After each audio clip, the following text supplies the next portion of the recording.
الحمد لله الذي نظر إلى قلوب عباده بالرحمة أشهد أن لا إله إلا الله وأشهد أن محمدا عبده ورسوله أما بعد اللهم بك أمسينا وبك أصبحنا وبك نحيا وبك نموت وإليك النشور. Bapak Ibu, sahabat saudara sekalian, aku beberapa tahun yang lalu pernah datang ke Bila. Masih itu ya? Meninggal. Mampir ijazah sanad Al-Quran dari beliau. Jadi jauh-jauh pulang memrequest ke ayah. Kebetulan beliau dulu pernah masuk keteknya di situ. Nur Akmal ayah. Lihat dua tapi beliau mungkin tidak tahu loh orang sekolah kecuali cuma yang sesuku je beliau, suku pilihan. Jadi orang pilihan itu orang Bapuang. Kamu mendengar di situ dulu ada surau suku, namanya surau pilihan. Tapi sukunya Melayu. Nama pilihan. Ya di situ. Mungkin surau masjid kau dulu nak atau dekat-dekat situ. Oh dekat situ. Anggap saja ambo pulang kampung.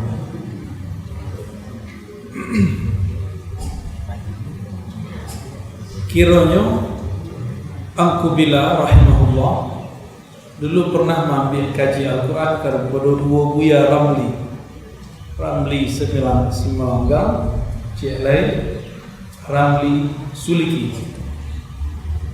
Kemudian kami bertanya pula, Buya belajar zikir di mana Buya? Jawab beliau, Angku Bila kamu bersuluh di Syekh Abdul Malik atau Abdul Qadim dulu. Abdul Qadim. Dan beliau kemudian diberikan satu ilmu oleh Allah, ilmu syifa bil Quran, pengobatan dengan Al-Quran. Banyak orang berubah ke beliau. Itu yang bisa berkenang dari perempuan. Dan kedua yang berkenang dari perempuan itu salah. Ada salah situ kan? Jadi kami dulu kalau teragak ada salah lama nan loma datang ke siku ambil seorang ya kepada Datuk Mengkutu Alam. Iya, Datuk Alam. Iya, boleh sehat-sehat sudah. Kok kena hujan belum? Jadi kami setiap hari raya dulu masuk ketek pasti main kami. Ada beberapa keluarga yang tidak bisa kami ingat karena maksudnya sudah lama. Jadi ambo bukan orang lain, ambo orang Perumpong. Arti Perumpong tuh. Lihat arti Perumpong. So di Jakarta ada satu halte namanya halte Perumpung. Kurang awak dulu terkadang istilah. Ada orang batuk juga. Ya banyak lah. Kalender. Baik Bapak Ibu yang bukan Allah, kaji kita membangkit batang terendam. Batang mana kita bangkit? Lah tahu je batangnya sehingga kita dibangkit. Batang mana kita dibangkit? Batang akidah, batang fikih atau batang suluk? Nah, kaji mana kita dia? Akhirnya suluk ketiga tomam.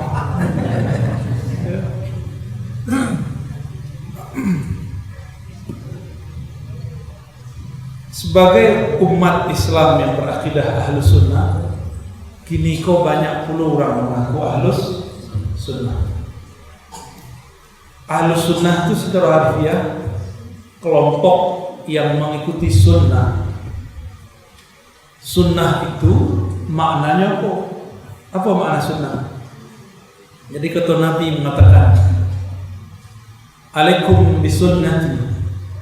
Hendaklah kamu ikut sunnahku. Itu satu. Coba perhatikan hadis Abu Daud. Di Nabi berkhutbah dengan suara yang sangat tinggi. Apa kata beliau? Alaikum bisunnati. Jadi kalau terjadi perselisihan hebat di kalangan umat, hendaklah kalian mengikuti sunnahku. Tapi lafazkan dulu, wa sunnati khulafa'ir rasyidin al-mahdiyyin, dan sunnah para khalifah. Apa arti khalifah? Pengganti-penggantiku yang rasyid, yang lurus. Pertanyaannya, samoda sunnahnya Nabi ya sunnah khulafa? Samo? Ada lain enggak? Kiranya para khalifah kok sunnahnya berlain-lain dulu. Itulah kata kunci. Ketika Sayyidina Abu Bakar mengatakan kepada Umar yang mengusulkan, tidak usah, kata Abu Bakar, mengumpulkan Al-Quran. Hal taf'al ma lam yaf'alhu Rasulullah SAW. Apakah engkau akan membuat sesuatu yang Rasulullah tidak buat? Itu pendapat siapa? Itu sunnah Abu Bakar. Tapi sunnah Umar berlain. Wahai Khalifatul Rasul, kalau engkau tidak mengumpulkan bahan-bahan Al-Quran, maka penghafal Quran nanti akan mati. Anak cucu kita tidak akan mendapatkan Al-Quran. Diulang. Akhirnya Abu Bakar menerima pendapat Umar. Berarti ada dua faham mengenai kata sunnah. Bagi Abu Bakar, kalau yang tidak dilakukan Nabi disebut bid'ah. Hal taf'al ma lam yaf'alhu Rasulullah. Apakah engkau berbuat sesuatu yang Nabi tidak buat? Itu kecek ya. Tapi Umar enggak. Yang penting ada niat baik di dalamnya, ada kemaslahatan yang tinggi di dalamnya, maka dia bukanlah bid'ah. Itu pandangan Umar. Jadi dua khalifah utama sudah berlain faham mengenai kata sunnah. Itulah arti sunnatul khulafa. Jadi kalau kemudian diterjemahkan, hendaklah ikuti sunnahku dan sunnah para khalifah yang biasa berbeda pendapat. Kinilah biasa orang beda pendapat. Tak boleh orang balain pendapatnya. Di luar pendapatnya dianggap batil. Berarti tidak mengikuti sunnah para khulafa. Imam Malik didatangi oleh seorang khalifah. Khalifah ini mengatakan, wahai tuan imam, izinkan aku menjadikan mazhabmu, kitab-kitabmu untuk menjadi hukum resmi di negara kita, yaitu kekhalifahan Abbasiyah. Apa kata beliau? Wahai tuan khalifah, para sahabat disebar oleh Allah ke banyak negeri. Di masing-masing wilayah ada pemahaman yang berbeda dengan negeri Madinah. Maka janganlah engkau jadikan pemahaman Imam Malik itu menjadi pemahaman yang dipakai di semua negeri. Jadi tidak ada paksaan dalam memahami Al-Quran dan Sunnah. Berarti ada perbedaan di situ. Kini kebiasaan berbeda itu sudah dihapus oleh sebagian orang, dan mereka menganggap bahwa berbeda itu bid'ah. Padahal berbeda itu sunnah. Yang bid'ah itu bukan berbeda. Yang bid'ah itu adalah bertafarruq, saling berselisih, salah menyalahkan. Itu baru disebut bid'ah. Kalau tadi request kaji akidah dan kaji tasawuf, itu pilih salah satunya. Pilihannya kaji suluk. Itu ke suluk. Jadilah ya. Negeri kabupaten 50 kota dimuliakan Allah dengan mursyid-mursyid mulia. Di Balubuf, ya Balubuf bacanya. atau belebui. Ikan rabui. Di Bulubuh ada Syekh Abdul Khadim, digelari oleh gurunya Syekh Mudo. Apa gelarnya? Syekh Mudo. Syekh Mudo itu kalau di Banten Ajengan, di Jawa Gus. Tapi Syekh Mudo kok lain. Syekh coba ijazahkan, mirip-mirip kurang diangkat jadi datuk. Bedanya kalau jadi datuk tuh pakai nasab, kalau Syekh Mudo tuh pakai sanad. Nasab turunannya ke ayah ibu. Kalau datuk turun ke anak kemanakan, berarti lewat jalur ibu. Tapi kalau di negari agam semua piaman ada galalo turun ke anaknya, bukan lewat kemanakan. Lain jo Tuan Syekh Mudo. Tuan Syekh Mudo itu bukan gelar yang diturunkan lewat nasab, tapi diturunkan lewat sanad. Jadi walaupun gurunya Tuan Guru Godang, tapi kalau anaknya tidak mengikuti jalur keilmuan ayahandanya, maka tidak akan mendapatkan gelar Syekh Mudo. Untungnya sebenarnya beruntung, di Bulubuh itu anak beliau rata-rata jadi mursyid. Ada Syekh Abdul Malik, ya, ada Syekh siapa lagi? Syekh Anas, boleh. Syekh Abdul Aziz jadi mursyid pula rata-rata. Kami dapat kabar daripada guru kami Abu Ya Hasan Basri, setelah beliau diijazahkan oleh Tuan Guru Tanyuh, ya, Simpang Batu Ampa, yang punya tarbiyah dulu, Madrasah Tarbiyah Islamiyah. Sampai kini rumah basuluknya masih jalan, cuma tarbiyahnya sudah tidak tahu nasib. Apa kata beliau? Selesai kami diijazahkan guru kami Tuan Guru Tanyuh, kami pun ingin mengambil berkah, bersuluk di Bulubuh. Bersuluklah beliau kepada Syekh Abdul Malik. Tapi orang yang bersuluk kok ulama besar, Buya Hasan Basri, Jalil Datuk Sati Biladang.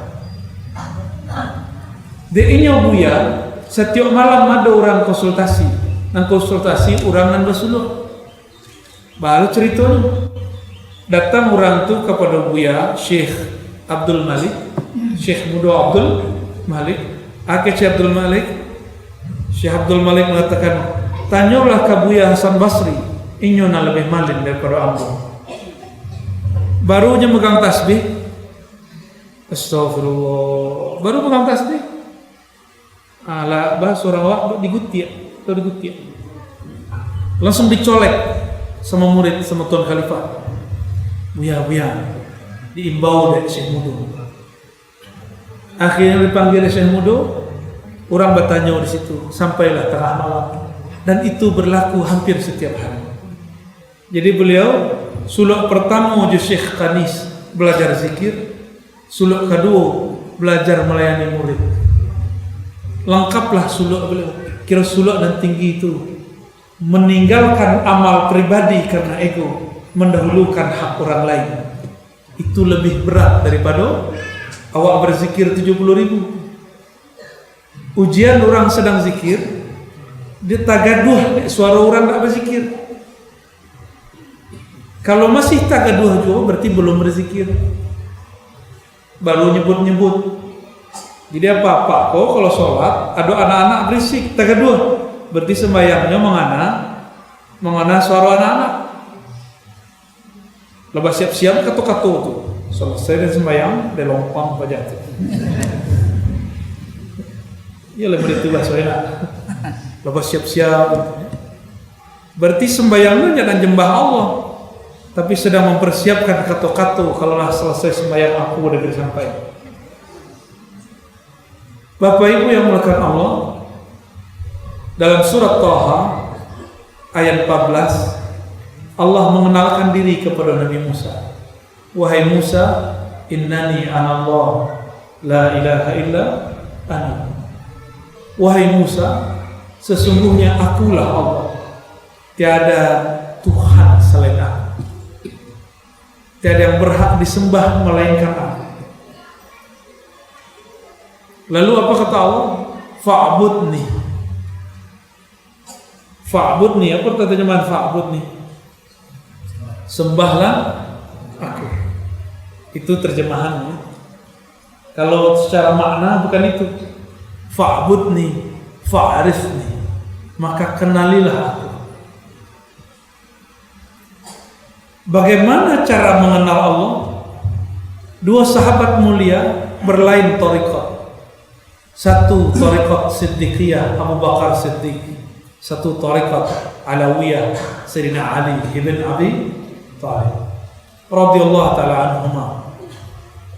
Bertanya orang kepada Abu Bakar, wahai Abu Bakar, bima ta'rif Rabbak? Bagaimana cara engkau mengenal Allah? Apa kata beliau? Al-ajzu 'anil idrak. Ketika orang mengaku tidak bisa mengenal hakikat Allah, itulah ma'rifat. Kalau inyonyo yang hebat baru, inyonyo yang hebat zikir baru, inyonyo yang hebat baca kitab baru, belum disebut berma'rifat.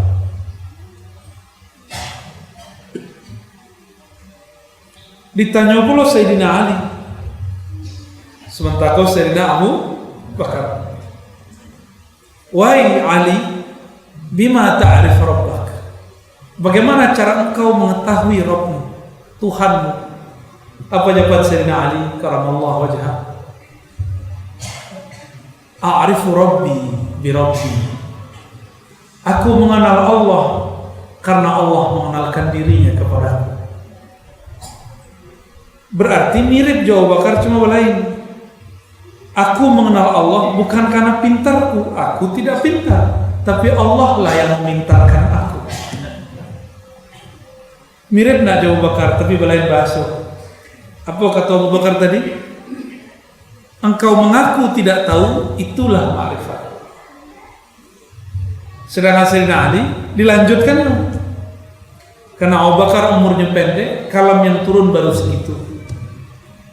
Kepada Sayyidina Ali umurnya panjang, lebih dari 38 tahun setelah Abu Bakar, beliau masih hidup.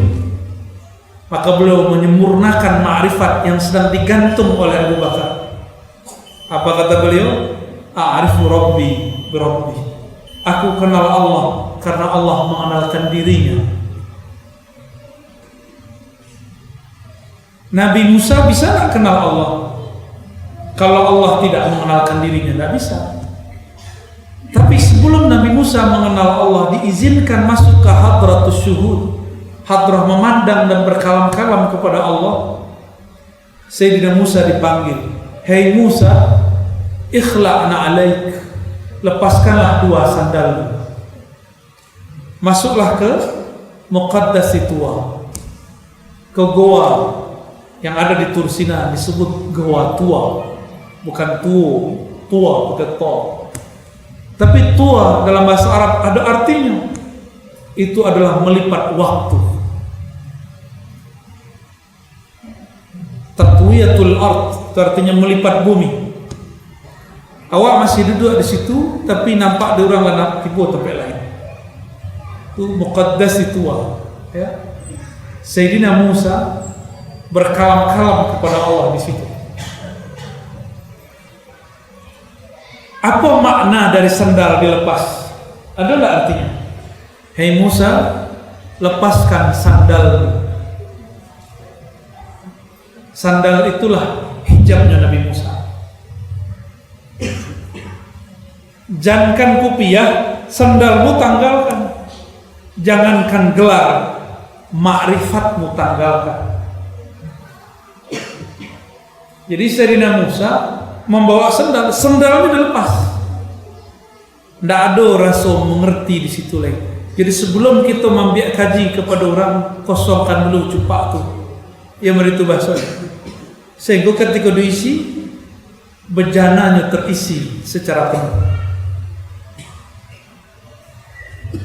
Bila ilmu itu tidak masuk, kalau kita merasa sudah berilmu, kaji biasa itu, tidak masuk ilmu itu, karena merasa sudah berilmu. Apalagi kalbu itu kan ibarat bejana, kalau ditutup, walaupun sederas air hujan tidak akan bisa masuk. Bapak Ibu yang melakukan Allah,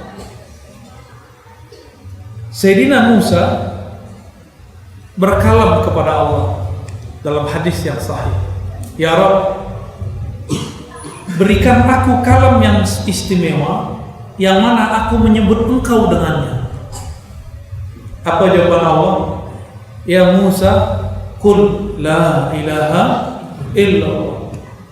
Akhirnya Nabi Musa, Ya Rabb, kalau itu tetangga kami pun tahu, umatku pun tahu, hamba-hamba Engkau banyak yang sudah tahu.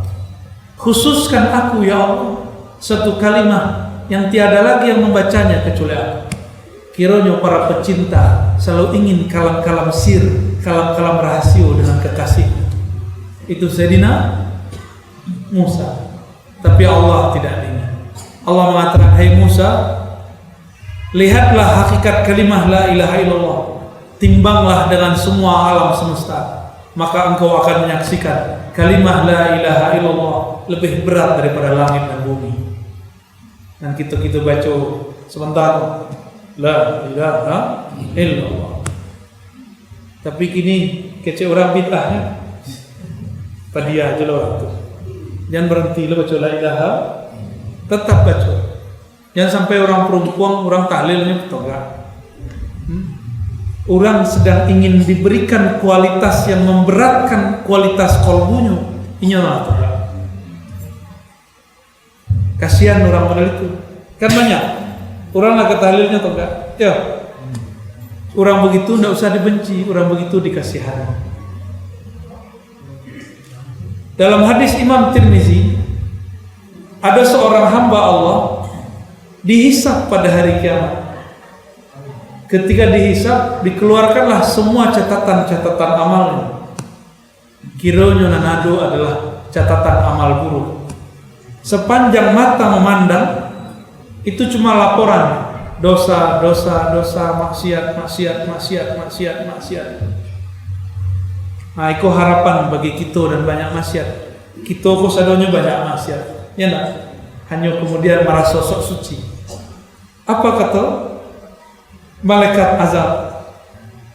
Ini bagianku. Maka ditariklah ini si hamba, mau dihadang ke pintu neraka.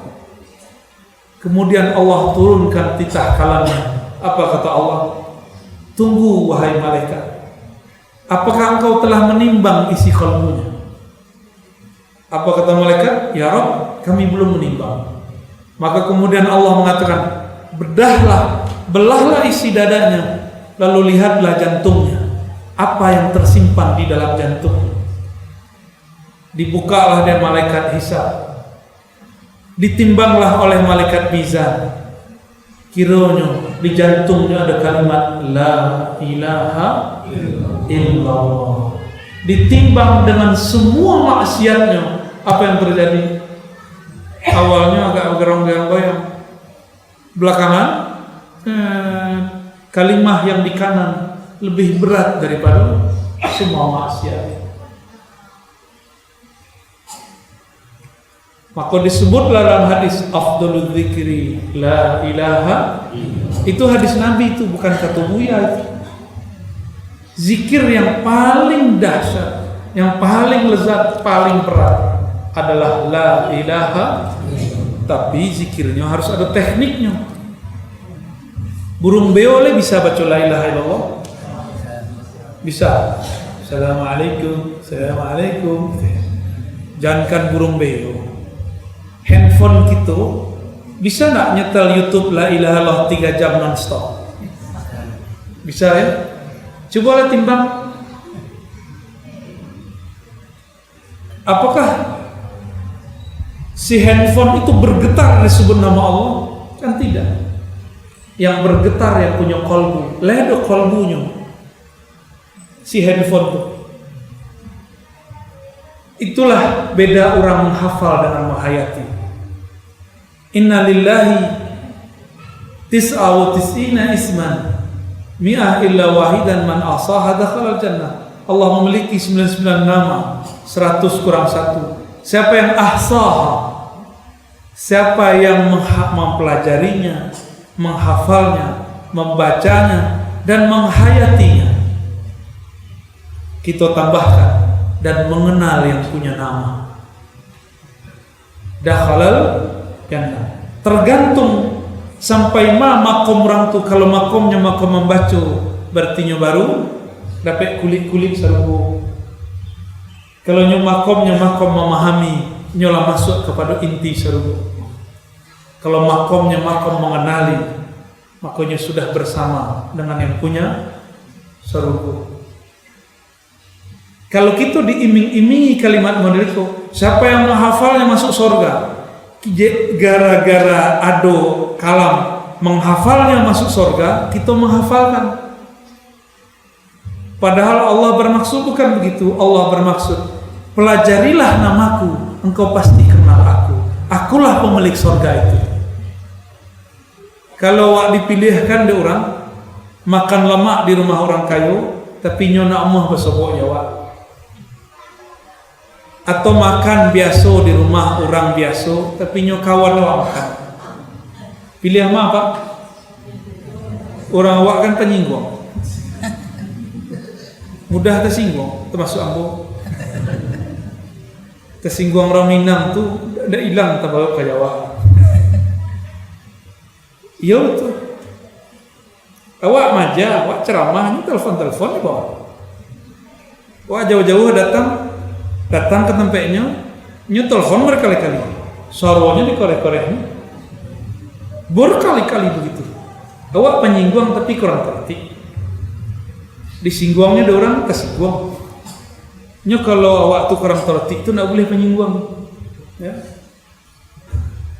Tapi orang perempuan tidak kurang tertik, sangat tertib. Mulai dari sholatnya, tahlilnya mantap tadi. Kabur pilih tadi itu. Alhamdulillah. Nyo ciri-cirinya kalau tahlil ada orang keluar. Itu setan itu. Kecek kawan. Kalau di ruqyahnya dia baca kalimah, baca Quran, keluar jinnya nak. Akhirnya kalimah itu dibaca di masjidnya toh enggak? Itu setan. Dituduhnya awak baca kalimah itu kemasukan setan. Berarti nyo tahu setan masuk lewat kalimah. Mungkin nyo beradik kakak di setan. Inyo bid'ahkan kalimah la ilaha illallah, nyo anggap orang kesurupan setan, padahal itu kesurupan kalimah. Masuk kalimah ke dalam kalbu. Bukan kesurupan setan. Tapi nyo lebih percaya kepada jin bantu. Orang kesurupan mengecek, percaya nyo. Tapi kalau orang berzikir berkalamnya tidak percaya. Menurut itu makrifat orang ini. Ya, menurut itu orang meruqyah ini, ruqyahnya tidak syar'i lah. Padahal meruqyah tidak model itu. Ya. Nabi meruqyah tepung saja jadi, sentuh selesai. Dawaklah baca ayat setengah juz. Tidak ada keluar. Bapak Ibu yang dimuliakan Allah, Nabi Musa tidak diberikan sir kecuali kalam. Tidak diberikan sir kecuali kalam. Adapun zikir diberikan kepada umat Nabi Muhammad SAW. Jadi apa-apa tadi itu kalau berzikir baca la ilaha, itulah semuanya memegang rasio yang dulu diminta oleh Nabi Musa. Sama itu. Dalam hadis dikatakan man kana akhiru kalamihi la ilaha, siapa yang akhir kalamnya la ilaha Allah, dakhalal jannah, pasti masuk. Oh, ada orang bertanya, lah 2 kali orang bertanya. Cik di Palembang, cik lay orang awak. Pertanyaannya, Nabi berkata, siapa yang akhir kalamnya la ilaha masuk surga. Tapi Nabi kok tidak memulai, tidak mengakhiri hayatnya dengan la ilaha illallah. Le masuk surga Nabi nak? Tanya kawan. Nyelupo. Nabi Muhammad tu dan memegang kunci surga. Dan memegang kunci surga perlu pakai la ilaha illallah nak masuk surga. Itu tidak perlu lah. La ilaha itu mahar orang masuk surga. Sempurnanya la ilaha dengan apa? Muhammadur. Sempurnanya Nabi Muhammad dengan apa? Ummati. Jadi Nabi Muhammad itu kesempurnaannya ini tidak egois. Itulah beratnya jadi guru, jadi mursyid. Kalau jadi murid lama, awak zikir ya wassalam. Tapi kalau jadi guru awak baru kasih zikir, murid lah datang menggaduh. Murid itu menggaduh. Cuma guru kok senang keluar gaduh. Iya enggak? Tahu ya? Kok tukang gaduh. Guru tuh sakit, ubeknya bukan lalu.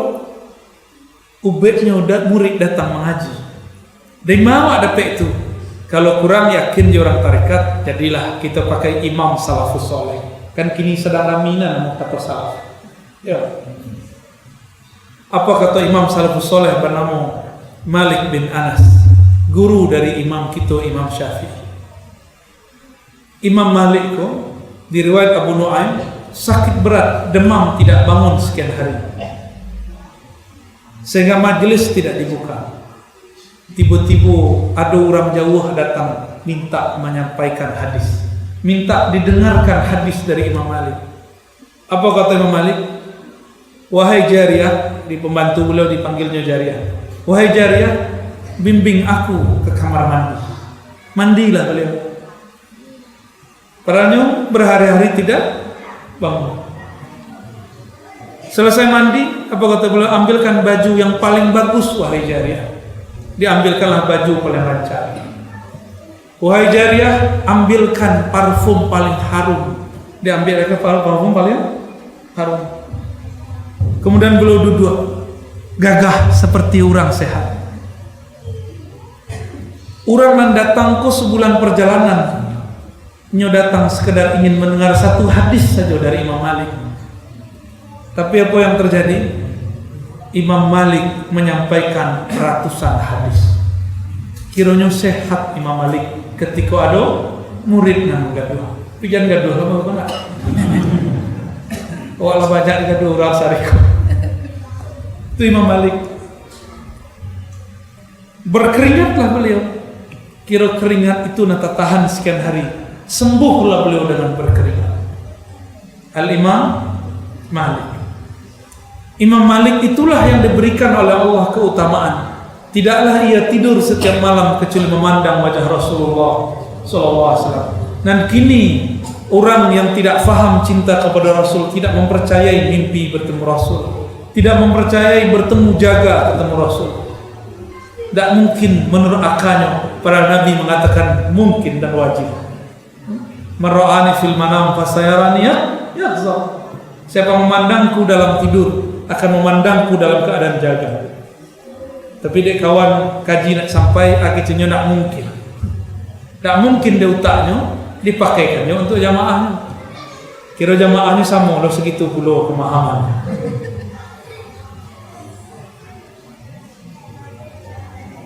Imam Malik itu hanya contoh guru-guru yang digaduh.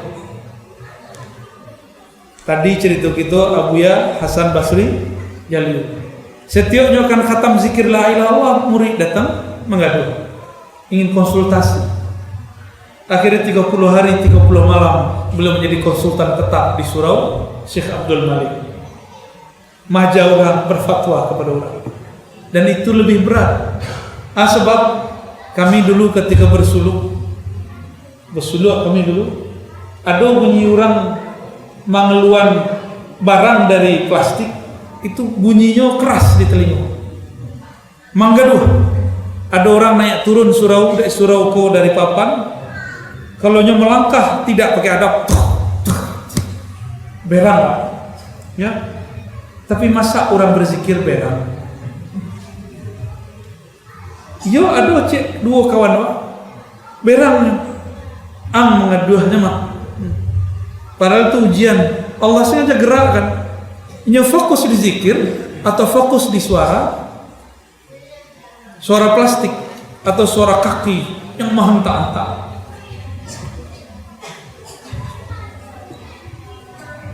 Sayyidina Ali ketika beliau kena panah di bagian punggungnya, panahnya nggak tanggung-tanggung, lebih dari 3. Tidak ada dokter manapun yang berani mencabut panah dari punggung Sayyidina Ali. Lalu beliau mengatakan, da'ni usolli, biarkan aku sholat, cabutlah ketika aku sholat. Balik ada makom kita sampai ke situ. Mursyid benar lu tentu leh. Ada enggak sembahyangnya nomor itu? Dari berdiri ke ruku dipegang semua orang. Saatnya ruku keluarlah panah. Beliau tidak merasakan sakit dalam salatnya. Tapi sesudah sembahyang terasa sakit. Apa sebab? Orang kalau setelah bersama dengan kekasihnya nyulupa sakit-sakit di badannya. Awak kalau cinta di pasangan awak susah na hidup lupa awak nak celai. Kok lagi cinta? Ketika Sayyidina Yusuf melewati ibu-ibu sosialita, ibu-ibu arisan, ibu-ibu PKK di Mesir, ya. Ibunya rancak-rancak, orang teratur, mirip-mirip Cleopatra, rancaknya bukan, tidak bisa dibayangkan. Apa kata Zulaikha? Wahai Yusuf, jalanlah engkau ke depan kami. Dipanggilnya depan orang, minta diantarkan buah. Di saat Nabi Yusuf keluar, pada diri Nabi Yusuf ada 1/4 keindahan alam semesta. Apa kata Nabi Muhammad? Nabi Yusuf itu baru setengah gagah dan ya, itu Nabi Muhammad gitu itu. Jamal Yusuf disfu jamali. Aku orang ganteng, ya, ganteng, gagah, rancaknya Nabi Yusuf itu baru separuh rancaknya wajahku, kata Nabi Muhammad sallallahu alaihi. Nabi diberikan setengah keindahan alam semesta, separuhnya untuk Nabi Yusuf. Ketika ibu-ibu sosialita itu rancak-rancak itu melihat Nabi Yusuf yang sangat rancak, di tangannya ada pisau, menggores melukai tangan tanpa disadari. Apa sebab? Mereka jatuh cinta kepada Nabi Yusuf. Terasa tidak sakit di tangan? Tanganlah berdarah-darah, lalu itu bukan terpotong artinya, terluka. Ini banyak penerjemah salah terjemah. Yaqta'na aydiyahunna, itu mereka melukai tangan mereka, gitu artinya. Bukan memotong jari-jari, bukan. Tanpa sadar terpotong. Enggak, itu sadis tuh. Tanpa sadar mereka menggores, melukai tangan tanpa disadari, sebab memandang orang yang dikasihi, Nabiullah Yusuf alaihis salam. Bah kira-kira lebih rancak Nabi Yusuf atau Allah Subhanahu wa taala? Tentu Allah. Tapi untuk kepada Allah, kata Nabi, orang terbaik di dunia, orang yang engkau pandang akan menghantarkan pandanganmu itu kepada Allah. Engkau lihat dia, engkau teringat Allah. Disebut namanya Rabithah. Hadis riwayat Abu Nuaim, riwayat Imam Ahmad. Wak pandangnya, wak kena-kenanya, terbayang wak cara mengingat Allah. Sayyidina Ali siapa gurunya? Nabi, dan gagahnya lebih gagah daripada Sayyidina Yusuf. Apa kata Sayyidina Ali? Orang kalau memandang Nabi dari jauh takjub, memandang dari dekat tambah cinta. Idza ra'ahu an-nas min ba'id habahu wa min qarib ahabbahu. Kalau dipandang dari jauh membuatnya haibah, kagum luar biasa. Tapi dipandang dari dekat, ahabbahu, inyo jatuh cinta. Bah kira-kira ada orang model itu nak. Maka Sayyidina Ali mengingat kalam Nabi, sallu kama ra'aitumuni usalli. Salatlah engkau seperti engkau memandangku salat. Itulah rabithah kepada Rasulullah. Jadi sebelum sembahyang rabithah dulu kepada guru. Siapa guru dan sebenar guru? Rasulullah sallallahu alaihi wasallam. Karena tidak bersobok Rasulullah, kita boleh mengingat guru dan majakan zikir yang diajarkan sang maha guru. Apa kata Nabi tadi? Sallu kama ra'aitumuni usalli. Salatlah engkau seperti engkau melihatku salat. Seperti engkau. Berarti Nabi kasih takyid dan ta'liq. Sesanggup engkau menghubungkan qalbumu denganku. Jadi sembahyang khusyuk itu intinya dirobitoh kepada Nabi. Karena Nabi itu lebih indah daripada Yusuf. Maka Sayyidina Ali saat sholat memulainya dengan menghubungkan kalbunya dengan Rasulullah, maka beliau lupa dengan penyakit dan luka di punggung. Bahkan beberapa sahabat di perang Uhud, ketika Nabi dipanah, ini kemudian jadi tameng Rasulullah, ini rela tertusuk tombak, tertusuk panah dan wafat di depan Rasulullah sallallahu alaihi wasallam. Tidak ada rasa takutnya kepada tombak dan panah. Apa sebab? Karena beliau cinta kepada Rasulullah sallallahu alaihi wasallam. Lihat ada orang begitu berguruna, ambon sonda. Kini orang walaupun orang kabupaten yang mau kota aku hebat berguru. Kalau guru susah ditinggal. Ya. Tak usahlah ke guru bikonya, ada waktu tua kerja habis. Waktu tua habis. Lah pandainya bermain-main waktu di belakang guru. Dan kami mendengar sering. Kalau sedang susah minta doa ke guru. Kalau sedang senang cuma kirim Fatihah saja ke guru. Guru masih hidup. Lah bisa senang aja Fatihah, Pak.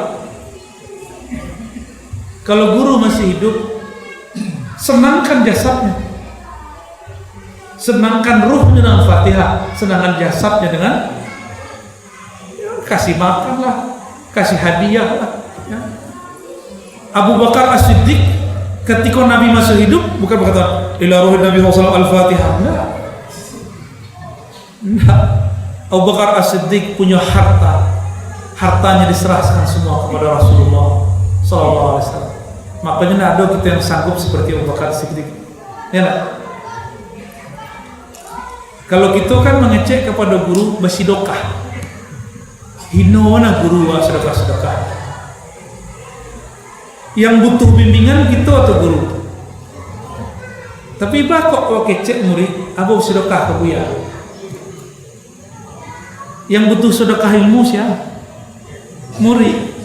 Tapi dek murid tidak tahu istilah. Coba ganti istilahnya, bukan bersedekah, memberi hadiah. Gagah nawak bagi sedekah ke guru. Dek guru faham diterima nih guru. Tidak masalah di guru. Dek guru faham murid kurang tertib. Bapak Ibu yang melakukan Allah, dulu kami mengaji setiap Selasa malam Rabu, datang ke Piladan pakai Vespa.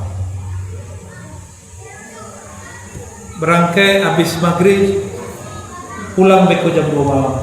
Begitulah setiap pekan, setiap minggu. Hari besoknya ngaji ke fulan, besoknya ngaji ke fulan. Ambo nak tahu apakah tradisi itu masih ada di kampung awak. Tidak ada lagi. Ya lebih. Itu batanganan ke dibangkin. Ya. Kalau ingin membagi batang tadi, itu maka kita tanya batang yang mana ke dibangkin. Kalau gelada tuh mudah menurunnya, cari dia ke bawah. Tapi kalau nanti tuh akidah, fikih dan suluk itu harus diambil dari seorang guru, ya, ambil dari seorang guru. jam 8. Ada tanya jawab ya? Alah, silakan. Assalamualaikum ya. Mohon penjelasan tentang zikir. Bagaimana kami berzikir hanya dengan menjadikan rasa. Sesungguhnya jalan di waktu mengucapkan kalimat la ilaha illallah maksudnya seperti apa? Bila akan kemana? Bila akan dari mana? Dan Allah berkata di mana? Mohon dijelaskan. Dan bertanya sebenarnya lah tahu, ingin konfirmasi saja. Tapi karena itu kaji orang sudah tidak mungkin kita buka di tempat terbuka. Kita buka saja dan boleh dibuka. Ya. Dalam Sahih Muslim, Sahih Bukhari lah, yang lebih sahih. Allah mengharamkan, innallaha harrama 'alan nar. Sesungguhnya Allah mengharamkan terhadap neraka man qala la ilaha illallah min qalbihi aw min nafsi. Allah mengharamkan kepada neraka orang yang membaca la ilaha illallah dengan dua teknik. Satu, min qalbihi, dimulainya dari dalam kolbu. Dan kedua, min nafsihi, itu periwatan riwayat Bukhari, min naf, dari dalam jiwa. Tapi kalau bacaan yang ketiga ada dulu min nafasihi, dimulai dari nafas itu. Tapi ketiga-tiga aja dan boleh dibuka cie dan kedua aja min nafsihi, dari dalam jiwa. Jadi itu bisa. Acaranya itulah yang dibuka oleh Imam Ghazali dalam kitab Ihya Ulumuddin. Jika engkau membaca kalimah la ilaha illallah, maka iringilah bacaan lisanmu dengan kesadaran akalmu. Naik maqam. Jika engkau membaca la ilaha illallah, iringilah la ilaha illallah di lisanmu dengan isbat dengan qalbu. Nah, cara mengisbat dalam qalbu. Itu ya bambit kajinya kepada guru. Ya. Maka setiap ayat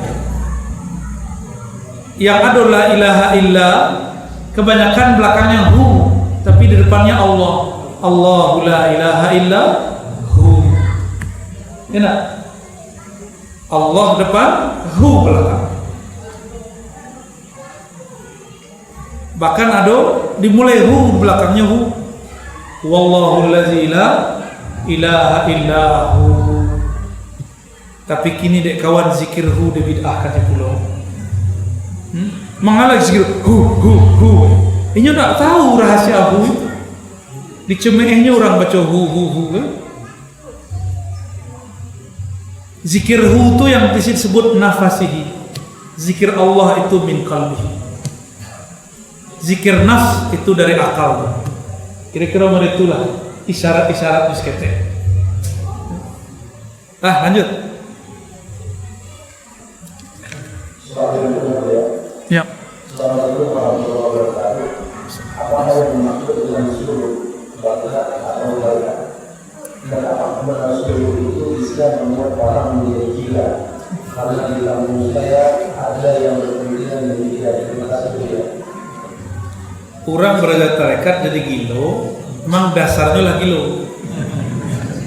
Orang gilo bagi kaji itu tambah gilo.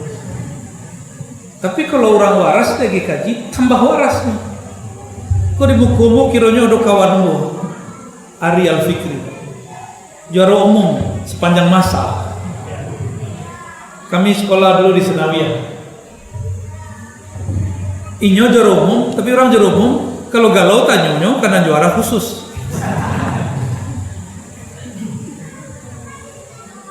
Kami basulu ambo kelas 2 naik kelas 3 karena selesai suluh ndak ada galau leh. Dulu setiap pelajaran kami tersiksa. Di sekolah itu tersiksa. Hobiwan bukan sekolah. Hobiwan mengaji-ngaji. Kecai kurang gahe antara mau ke pesantren aku beliau dekai ko lah MTSN samo.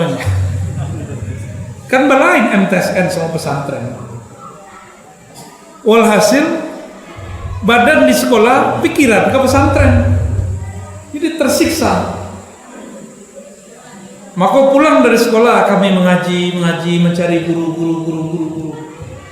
Sampailah satu masuk, Gus Dur jadi presiden. Diliburkan bulan puasa. Hore lah kawan. Awak ikutlah hore. Dek kawan hore bisa main petak umpet malam hari puasa. Apa seorang awak petak umpet tuh? Pak Ferry? Hah? Jadi kolam-kolamnya mah dicari juga kawan. Anak tentu mana mau? Hah? Doku-dokuan. Terus olah halal namu ya. Tapi kami girang. Apa girang kami? Kami ingin suluk 40 hari. Suluklah kami 40 hari. Karena waktu itu umur baru 13 tahun, dosa pun belum dicatat. Setiap kalimah nan masuk menjadi permata. Setiap kalimah nan masuk jadi nur. Bertambahlah nur ala nur. Ketika kalbu itu dipenuhi nur kalimah Allah, apa yang terjadi? Utak dan cakap kalau tidak bisa menerima pelajaran menjadi bisa menerima pelajaran. Ada pelajaran paling susah di matematika namanya persamaan. Untuk persamaan itu kan pakai XY ya nak? Kalah jarak umum. Jadi ketika ujian 10 menit kita selesai. Ini 30 menit. Tapi guru nak percaya, guru matematika. Mana mungkin Ar-Razi bisa mendahului jarak umum. Tetap saja nilai yang 8. Tidak bisa menjadi 9. Disitulah memaleh kemudian belajar matematika. Guru tidak pernah mandang ambu. Oh, itu nafsiyah itu. Ego. Ingin diperhatikan. Lah segagah itu menjawab. Bahkan kita buat cara mencari penyelesaian sendiri. Indah ada di buku. Kita buat seorang. Disalahkannya di guru. Guru kok kironya SOP. Di luar SOP walaupun hasilnya sama tidak diterima. Disitulah memulai benci belajar matematika. Benci belajar kimia. Benci belajar fisika. Jadi waktu temukan jalan lain tidak terima gitu. Yang penting kan nilainya sama, hasilnya lebih cepat. Orang menulis 1 jam, awak 10 menit. Itu hebatnya apa? Karena kalbu dicinari oleh nama Allah. Nama Allah itu lebih berat dari semua masalah di muka bumi. Masalah di sekolah itu seketik. Jadi ada masalah apa kami zikir sebentar, terbuka jalan. Nah, biko anak-anak salah paham. Wak baca suluk lah supaya biko pelajaran terbuka sih sadonya. Ambo jamin dah lah itu sekali itu ya. Ilmu itu kan milik Allah yang Maha Alim. Yang Maha Alim itu namanya siapa? Allah. Kita minta kepada yang punya nama, wahai yang punya nama Allah yang Maha Alim, beri aku ilmu darimu. Ya gila. Bah kira-kira Ari gilo mana Ari? Paling waras di kelas nak. Jadi belajar tarekat, belajar suluk bukanlah membuat gilo, justru menaikkan kecerdasan orang yang sedang belajar. Kalau ada dukun tobat, belajar tarekat, dibersihkan ilmu buruknya, dia tetap mengobati, nanti pengobatannya lebih dahsyat. Sebabnya mengobati dengan kalimah Allah. Ada orang ahli silek, buang dulu sisi buruk sileknya, teruskan zikir, nanti sileknya usul ilallah, as-silatu ilallah, baru silek dan sebenar silek. Kalau silek ini kan silek garik. Gerak yang digerakkan itulah silek hakiki. Tapi kalau barawak jangan menggari, betul ya. Jadi gila nak belajar suluk, dah ada, ya. Ada orang tak belajar gila tu. Kebetulan ada 2 orang belajar tarekat gila kasusnya. Bukan karena orang siap 2 kok kita hukumi saja. Apa sebab? Banyak orang masuk SMA gila tu. Banyak orang masuk ilmu-ilmu dan lain gila juga. Bakok kita tidak adil. adil lah sekete ya. Adik kelas ambo masuk S2 di UIN gilo. Le ada orang ngecek jangan masuk kuliah UIN lagi gilo eko. Bah, mau tujuan tak? Tak kan?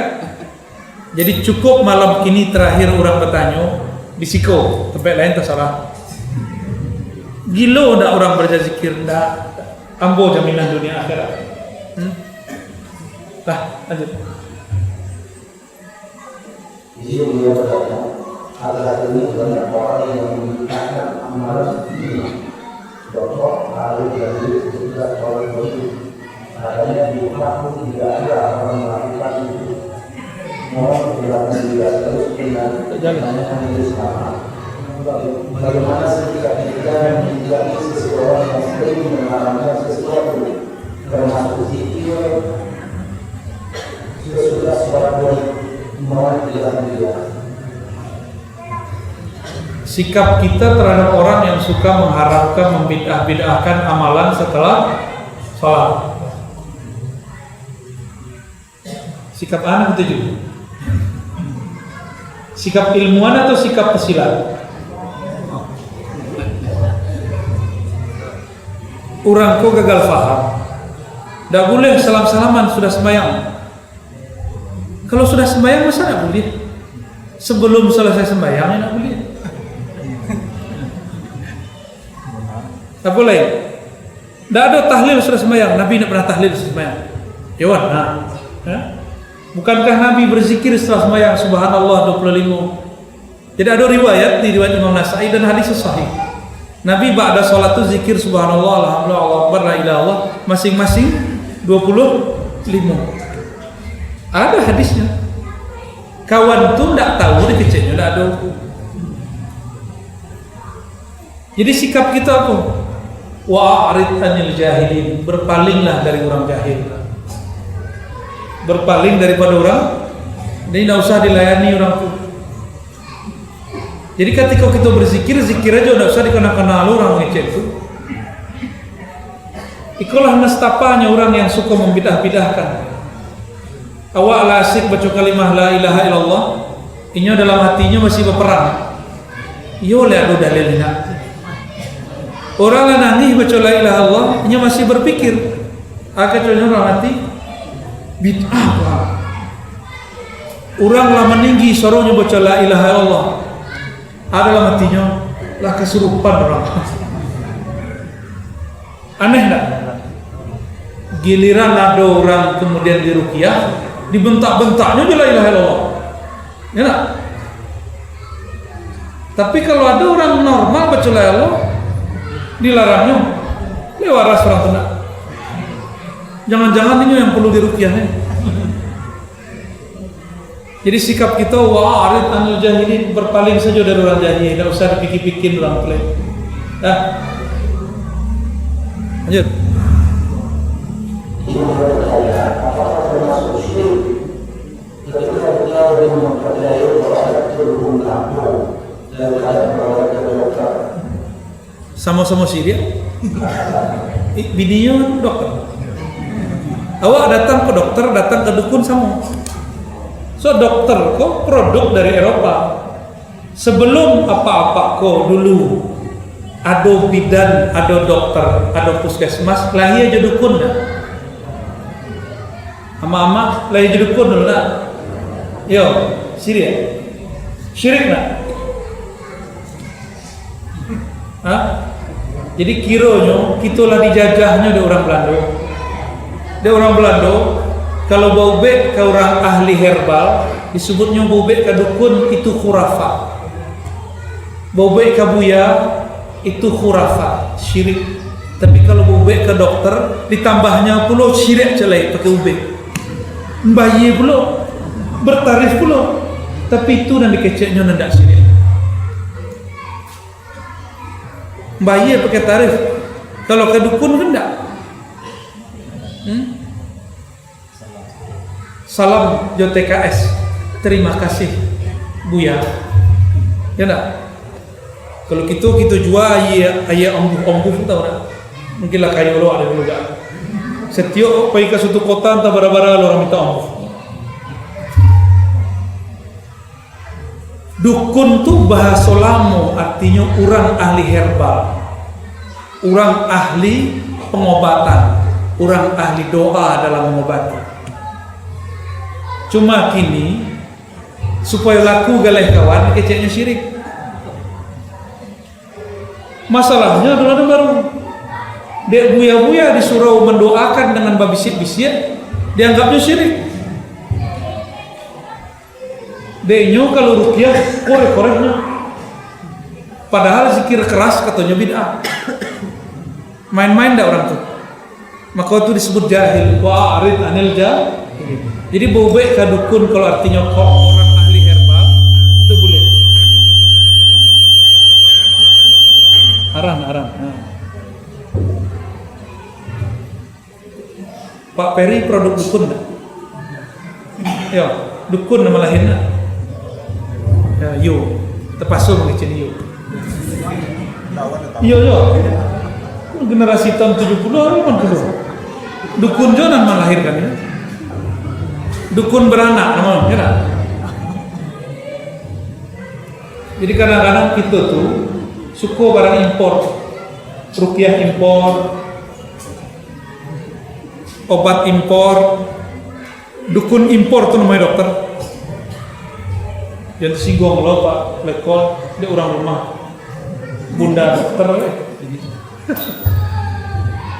lah. Begitu ya, jika ada orang yang berpaham salafi atau wahabi yang meminta akan amalan-amalan kita, apa sikap yang sebaiknya yang kita lakukan sehingga kita bisa menuntunnya kembali kepada akidah ahli sunnah wal jamaah. Lanjut. Lah sambung. Lanjutnya ya.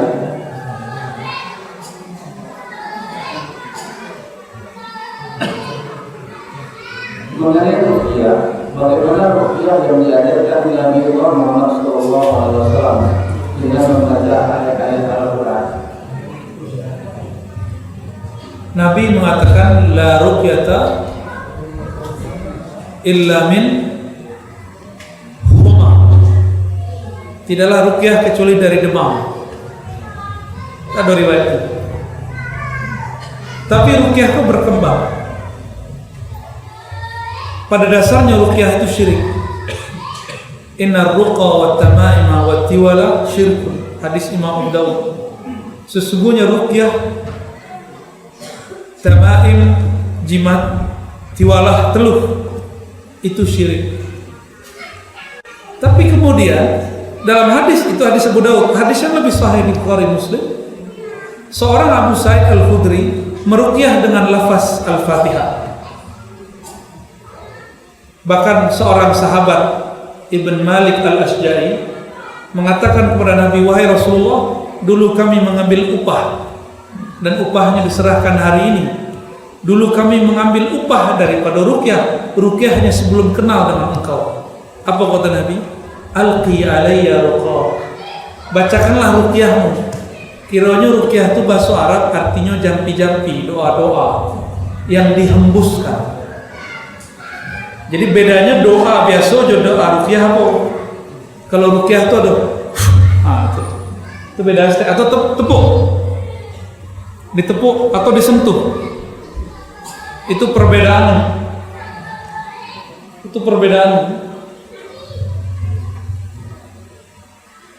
Jadi ruqyah yang syar'i itu apa? Kata Nabi, alqi alayya ruqa. Bacakanlah ruqyahmu, dibacakannya ruqyah. Ruqyah yang bukan berasal dari Quran, bukan dari sunnah, tapi dari zaman jahiliyah. Nabi dengarlah kalamnya. Apa kata Nabi? La ba'sa birruqa ma la yakun fihi syirkun. Boleh meruqyah menjampi-jampi selama tidak ada kata syirik di dalamnya.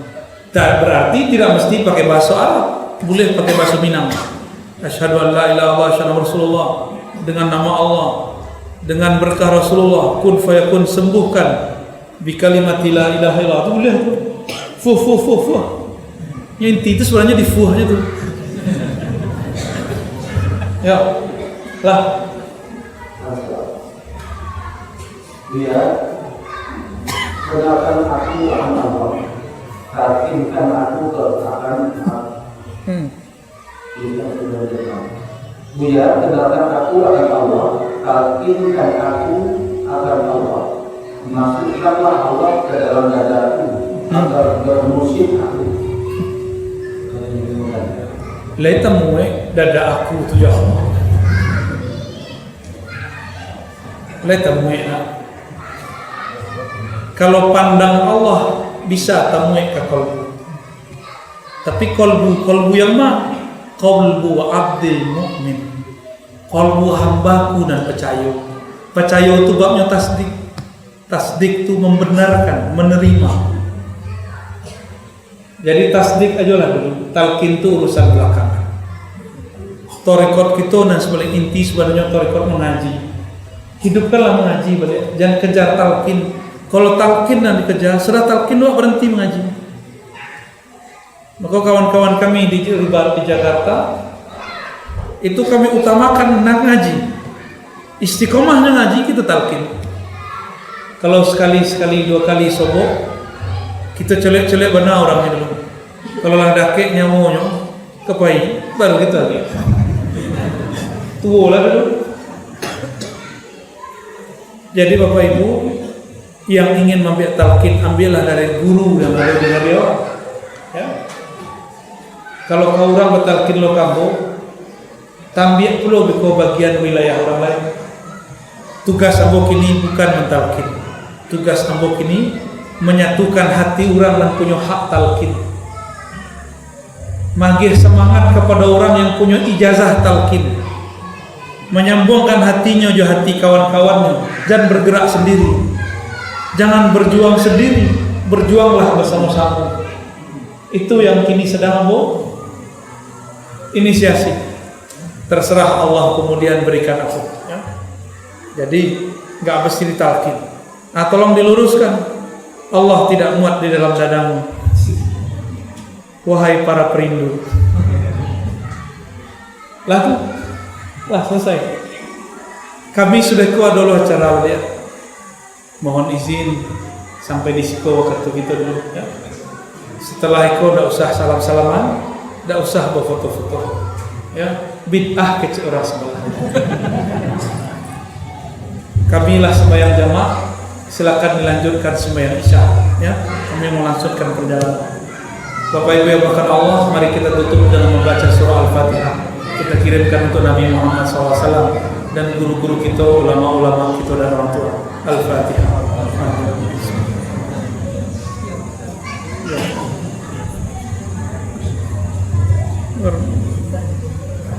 Assalamualaikum warahmatullahi wabarakatuh.